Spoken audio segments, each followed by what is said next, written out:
Ultra Necrozma is arguably the strongest Pokemon that Game Freak ever created, and that's one of a few reasons why it's the only Pokemon to have only existed in one game. But to understand Ultra Necrozma, we first have to start with the version of Necrozma that nobody noticed. Most third version legendaries like Rayquaza, Giratina, Kyurem, and Zygarde, all of whom we've discussed in the past, usually debut to not much fanfare in the first pair of games. I mean, it makes sense, it's not their games, they're almost always just a tease of what's to come, but Necrozma somehow trumps all of them with how nonchalantly it was introduced in Sun and Moon, only becoming available after the conclusion of the Looker missions in the postgame, in an absolutely random patch of grass on 10 Carat Hill. He gives serious kid in the neighborhood who showed up to the birthday party even though he wasn't invited energy. Yeah, I'm talking to you, Dalton, nobody likes you. Even Zygarde, who was regarded as one of the most overlooked legendary Pokemon of his time, at least got a static encounter in its own dignified location. This guy just jumps out of the grass like a homeless person, which I guess he kind of is in this region. It's unbefitting of a legendary Pokemon though. And even when captured and taken back to Looker, he just says, Necrozma, it's black, yet it's refracting light. But we haven't had any word from HQ about such a UB. It must be simply a rare Pokemon. Still, it's quite remarkable though. The Pokedex from Sun also likens it to an Ultra Beast, but doesn't outright confirm anything about it. With its Dex entry from Moon, we get a slightly clearer picture of Necrozma, with it being implied that this was once a creature filled with brilliant light who later became violent and then completely dormant without it. Even different forms of Pokemon media can't agree on what it really is. In the games, it's described to be like an Ultra Beast, but it technically isn't one. Beast Balls don't work on it, it's not registered as one in Pokemon Home, but it does come from another dimension, so I don't know, what exactly is the criteria? The anime refers to it as UB Black, and in the manga, Beast Balls do work on it, so come on TPC, get your creative team together on the same page, you're driving us YouTube theorist nerds insane! Even looking at Necrozma's attributes, there is quite literally nothing special about it. It's a pure Psychic type, which is like the most boring type for a new legendary Pokemon, especially in this generation. Its ability is a reskinned version of Solid Rock, and its stats are notably lower than any third version legendaries who preceded it. Minus Suicune, who's a bit of an exception. Almost all of them have similar, if not equal stats to the other two members of their trio. But Necrozma notably lags a whole 80 points behind Solgaleo and Lunala, only clocking in at a base stat total of 600, making it one of the weakest legendary Pokemon ever, especially for its time. Now obviously, we can infer that a new form was going to be on the way to compensate for this. After all, Kyurem and Zygarde were also slightly weaker than the other two legendaries that preceded them, so that their new forms introduced later on could make a more substantial difference. But with how dramatically weaker Necrozma was than the other two, it reinforced the idea that Necrozma was broken, incomplete, and weakened. Just like me after a couple rounds of pickleball. Design-wise, Necrozma appears to draw inspiration from a dying star or a black hole. Its name is literally derived from the Greek word nekros, which means dead. Even looking at its body, you're not entirely sure what you're looking at. Its arms and legs look horribly mangled and misshapen, it has spikes irregularly jutting out all over the place. He quite literally looks like the skeleton of something that isn't there. One other detail I love about Necrozma is how its body is a prism which captures and refracts light into a rainbow. And with Hawaii being the rainbow state, it feels like the appropriate mascot for Alola. There's a lot of different themes at work in this guy's design, but they all come together really cohesively. But after its brief, edgy, and mysterious period, Necrozma of course would get its moment in the sun, oh that feels ironic to say, in Pokemon Ultra Sun and Ultra Moon just a year later. Little did we know at the time, this would be Necrozma's only moment in the limelight. In these games, Necrozma is elevated from forgettable post-game capture to the central villain of the story, much to the unfortunate dismay of Lusamine fans. This also marked the first time that a Pokemon itself would be the main antagonist of a game.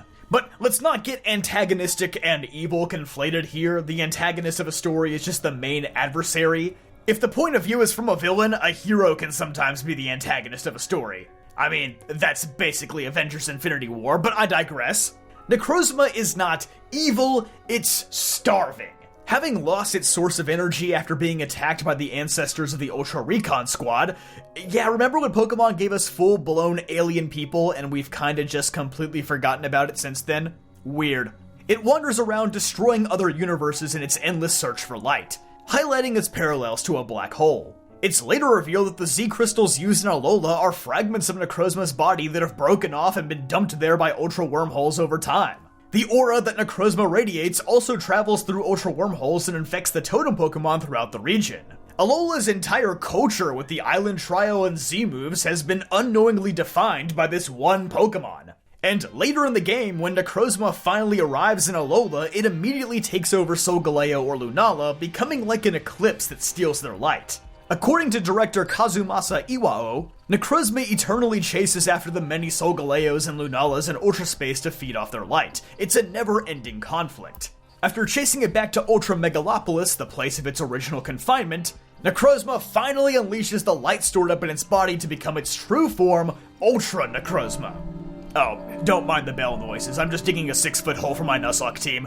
Again, this was the first time they'd ever had a singular Pokemon serve as the game's main villain, so it kinda had to be over the top to be a proper challenge. Remember that puny 600 base stat total? Well, throw that out the window, now you have a gargantuan 754 with Ultra Necrozma, putting it in the same league as Gen 6's Primal and Mega Legendaries.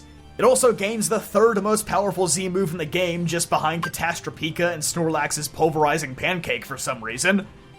Who would win, the God of Light or one really heavy boy? It gains the Dragon typing, making it far better defensively than it was before, and it gains a new signature ability in Neuroforce, which makes its super effective attacks hurt even more. Oh, and for this one battle only, all of its stats have a 50% buff, because why not? But surprisingly, despite Ultra Necrozma's incredible attributes, it was not as immediately devastating to the meta as Mega Rayquaza was. Mostly due in part to the fact that it had to compete against Mega Rayquaza. That will bring any godly Pokemon down to earth really fast. Game Freak clearly learned from their mistakes at least a little bit with Mega Ray because they included some really weird caveats to make Ultra Necrozma even be usable. First of all, base Necrozma cannot become Ultra Necrozma alone. It has to already be fused with Solgaleo or Lunala beforehand. What a shame, you start with a base stat total of 680 instead of 600. I think I'm gonna throw up. And, much like a Mega Evolution, Necrozma is required to hold its signature item, the Ultra Necrozium Z. Okay, can we admit these item names got a little ridiculous? And yeah, it may not have the same crazy utility that Mega Rayquaza did with getting to hold any item, but Ultra Necrozma basically coming with its own nuke attached wasn't exactly a detriment. Oh no, light that burns the sky is just a 200 base power attack, I wish I could use leftovers instead! But despite the fact that Ultra Necrozma wasn't as meta-centralizing as Mega Rayquaza or the Primals, or heck, even the Tapus if I'm being honest, I still wouldn't call Ultra Necrozma a particularly healthy Pokemon for the metagame. At the end of the day, it still contributed a ton to the overall power creep issue that Pokemon went through in the 3DS era. It was basically an insane boss battle that got turned into a usable Pokemon. Because, well, it was Necrozma's game, and it kinda would've sucked if its main new form wasn't usable. Like, if Eternatus was the mascot of its own third version after Sword and Shield, they probably would've let us use Eternamax Eternatus against their better judgment. Albeit, probably with lower stats. That thing is kind of ridiculous. But yeah, Ultra Necrozma is a Pokemon inherently designed to be overwhelming. And this was the first of many reasons why Ultra Necrozma became the first Pokemon to unofficially disappear. Yes, Mega Evolutions and Primal forms also disappeared in Gen 8, but they did come back in ZA and are already confirmed for Pokemon Champions. And Game Freak established a failsafe in its lore all the way back in 2014 to ensure that Mega Evolutions could return to the franchise at any point in time. Unfortunately, or fortunately, depending on who you are, the same precautions were not taken with Z-moves in Ultra Necrozma. Outside of the anime, where Ash Ketchum can do whatever he wants because he's Ash Ketchum, there is zero evidence suggesting that Z-moves can be used outside of Alola. And even though Mega Zygarde's Nile Light basically is a Z-move, it's still not exactly the same. With Ultra Necrozma being a form change tied to the Z-move phenomenon, lore-wise, it is comparatively difficult to bring back. Even if you battle using Duskmane or Dawnwing's Necrozma, as of Sword and Shield, it's impossible to undergo the Ultra Burst transformation. So that's definitely the first and biggest hurdle. You have a form change that's inherently tied to a regional gimmick. But even disregarding the lore restrictions, Z-moves were also commonly criticized for being among the most broken of the gimmicks. Mega Evolutions, Terastallization, and even Dynamax to an extent all have some sort of counterplay to them. Z-moves are basically just one-hit KO buttons that any Pokemon can launch at a moment's notice. To say they're a bit unbalanced is an understatement. And while they will also be coming back in Pokemon Champions at some point, I doubt it's a gimmick that Game Freak will be jumping up and down to highlight or use much in official competitive formats. Especially since they must know that Z-moves are already relatively unpopular among the fanbase. So when you combine the fan aspect with the game developer balancing aspect with the lore aspect, it makes Ultra Necrozma an incredibly difficult Pokemon to reintroduce to the franchise. The reason why it was only in Ultra Sun and Ultra Moon and never made it into another game was because it was fundamentally flawed from the start. Now, yes, as I previously stated, I would bet any amount of money that Pokemon Champions is going to have formats where Z-moves and Ultra Necrozma by extension will be legalized, since the game appears to be a celebration of all of Pokemon's past mechanics coming together and coexisting.